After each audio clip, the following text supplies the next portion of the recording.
Turn now to Trump's clash with Democratic governors. Joining us now from Albany, New York, is the governor, Kathy Hochul. Good morning to you, Governor.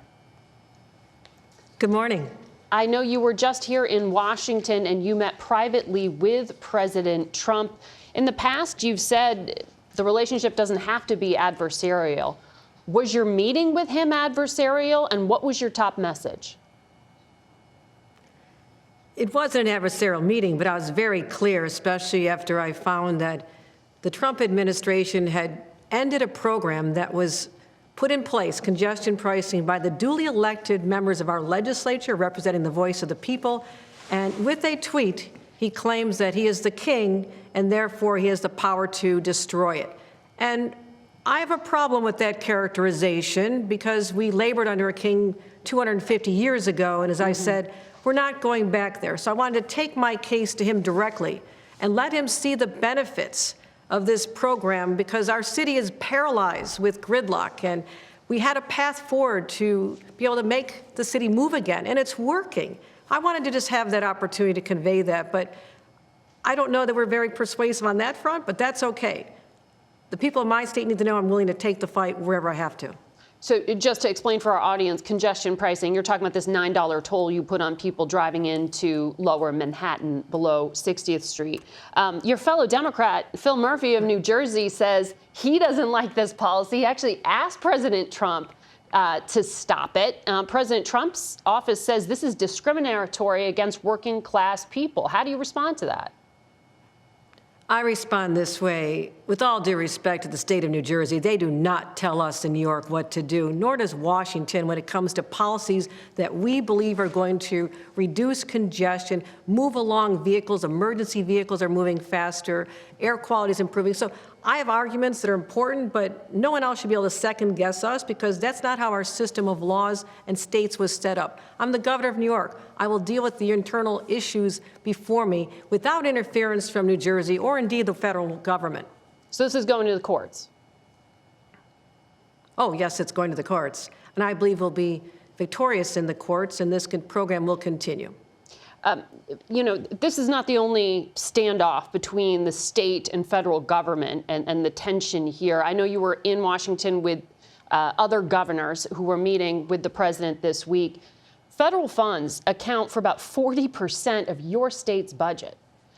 President Trump is threatening to withhold federal funds to governors in order to force compliance with his agenda. Here's what he said to the governor of Maine. Take a listen. Is Maine here, the governor of Maine? Down here. Are you not going to comply with it? I'm complying with state and federal laws. Well, we are the federal law. Well, you better do it. You better do it, because you're not going to get any federal funding at all if you don't. That was about transgender athletes on girls' sports teams. Are you Democratic governors going to start to work together on this? Is there legal pushback? What he is doing is, they've described it as flooding the zone. They're attacking California when it comes to FEMA dollars. They're filing lawsuits in Illinois. They're going after Maine on this, and they're coming after programs that have been duly put in place in the state of New York. What they're trying to do is create this theater of all kinds of activity that is trying to be a distraction to us. And when someone floods the zone in a football game, what you need to have is the defenders be very disciplined, smart, but also stand their ground. And that's exactly what the governor of New York will do in cooperation with our governors. We're not going to sit idly by and let our rights be attacked. We'll work with you when there's common ground, no doubt about it. Let's build great projects and infrastructure. There's areas where we're going to work with you on immigration and getting the violent criminals off our streets. We do not dispute that. But don't think that you can just come in and bully us around and not expect a reaction from governors. You know that when it comes to your state, there's been a lot of focus on Manhattan and the Department of Justice because of Eric Adams and the ongoing legal issues he has. In the past week, 4 deputy mayors resigned.